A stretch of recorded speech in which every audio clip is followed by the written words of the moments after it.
नमस्ते, राधे राधे, जय श्री कृष्णा। कैसे हैं आप लोग? आपको पता है हम सब में एक बात कॉमन है।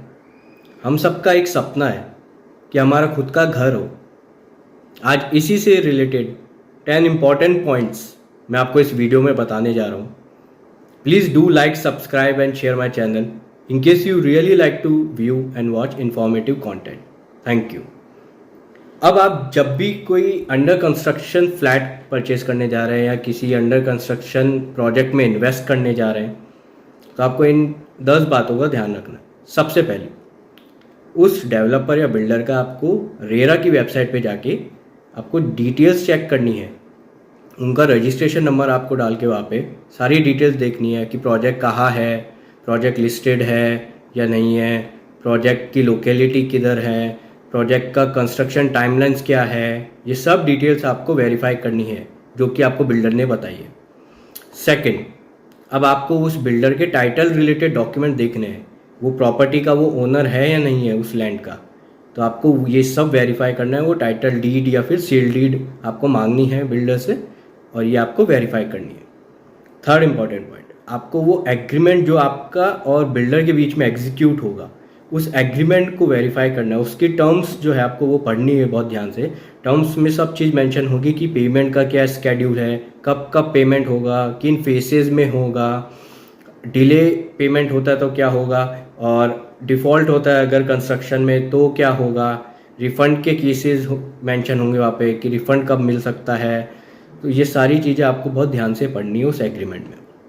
फोर्थ इम्पॉर्टेंट पॉइंट, अब आपको उसकी पास्ट हिस्ट्री चेक करनी है बिल्डर की कि पास्ट में कोई केसेस तो नहीं है उनके अगेंस्ट में, कोई दूसरे प्रोजेक्ट में जो कि अभी तक पूरा ही नहीं हुआ है वो प्रोजेक्ट, और बहुत सारे कंप्लेंट्स है, केसेस है उनके अगेंस्ट में। तो ये पास्ट हिस्ट्री बहुत काम की चीज़ है, ये आपको चेक करनी है। साथ में आपको वो बिल्डिंग का लेआउट प्लान भी देखना है कि वो अप्रूव करवाया है या नहीं करवाया है। फिफ्थ पॉइंट, अब आपको देखने क्लियरेंसेज। सारी म्यूनिसिपल अथॉरिटी जो है, लोकल म्यूनिसिपल अथॉरिटी, उनसे वाटर, इलेक्ट्रिसिटी, फायर, ये सब क्लियरेंसेज और अप्रूवल्स उन्होंने ले रखी है नहीं ले रखी है। सिक्स्थ इम्पॉर्टेंट पॉइंट, उन्होंने एनकम्बरेंस सर्टिफिकेट, अब हमें क्योंकि हम प्रॉपर्टी उनसे परचेस करने जा रहे हैं और हमें ये देखना है कि उसके अगेंस्ट में कोई लोन तो नहीं चल रहा है, कोई आउटस्टैंडिंग फाइनेंशियल लायबिलिटीज़ तो नहीं है। तो हमें एनकम्बरेंस सर्टिफिकेट अब हमें सब रजिस्ट्रार के ऑफिस से इशू कराना है और हमें देखना है ये सिक्स्थ पॉइंट। अब सेवन पॉइंट है कि हमें कॉस्ट देखनी है। कॉस्ट में GST, registration charges, stamp duty, property tax, ये सब इंक्लूड होगा। ये हमें ये एनालाइज करना है, कॉस्ट मार्कअप हमें ये देखना है। 7 पॉइंट। एट्थ पॉइंट, अब एट्थ पॉइंट है रीसेल। हमें देखना है रीसेल वैल्यू क्या है उस प्रॉपर्टी की जिस फ्लैट को हम परचेज़ करने जा रहे हैं। तो अब बहुत सारे फैक्टर्स हैं, जैसे कि हमें आसपास की सोसाइटीज़ देखनी है, उनकी क्या प्राइसेस चल रही है।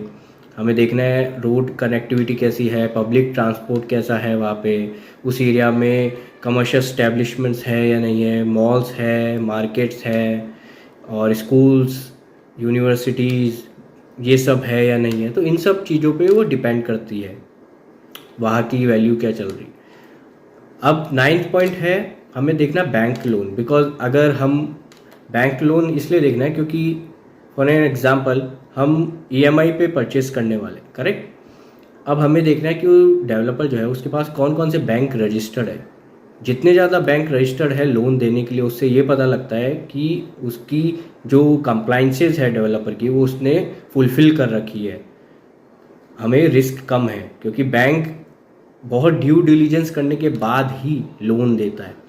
तो अगर उसके पास बहुत मतलब मल्टीपल टाइप्स है बैंक के, तो मतलब वो सही है, रिस्क हमारे लिए कम है वो बिल्डर के पास फ्लैट परचेस करना।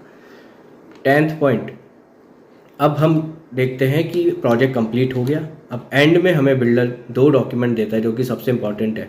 ऑक्यूपेंसी सर्टिफिकेट हमें मिलता है जब सारा कंस्ट्रक्शन कंप्लीट हो गया और अब सारे लाइसेंसेस भी ले लिए, अब वहाँ पे जाके कोई रह सकता है, तो वो लोकल अथॉरिटी से बिल्डर इशू करवाते हैं जो कि ये प्रूव करता है कि अब यहाँ पे आके कोई भी रह सकता है और वाटर, इलेक्ट्रिसिटी यहाँ पे आके अप्लाई कर सकता है कनेक्शंस के लिए। इसके लास्ट में हमें पोजेशन सर्टिफिकेट मिलता है जो कि हमें टाइटल देता है, ओनरशिप देता है। ट्रांसफ़र हो जाती है पोजेशन सर्टिफिकेट के द्वारा ओनरशिप जो है वो बिल्डर से हमें मिल जाती है, वो ट्रांसफ़र हो जाती है। अब हम उस फ्लैट के सोल ओनर हो जाते हैं वो पोजेशन सर्टिफिकेट मिलने के बाद। उम्मीद है ये वीडियो आपको बहुत यूज़फुल लगा होगा, आपके लिए बहुत इन्फॉर्मेटिव रहा होगा। आप प्लीज़ इसे ज़्यादा से ज़्यादा शेयर कीजिए आगे, क्योंकि बहुत लोग हैं जो फ्लैट परचेज़ करने जाते हैं या अंडर कंस्ट्रक्शन प्रोजेक्ट परचेज़ करने जाते हैं, उनको ये इंपॉर्टेंट बातें पता होनी चाहिए ताकि उनके साथ कभी कहीं पे फ्रॉड ना हो। तो please do like share and subscribe this channel. Thank you. अपना वकील खुद बनिए।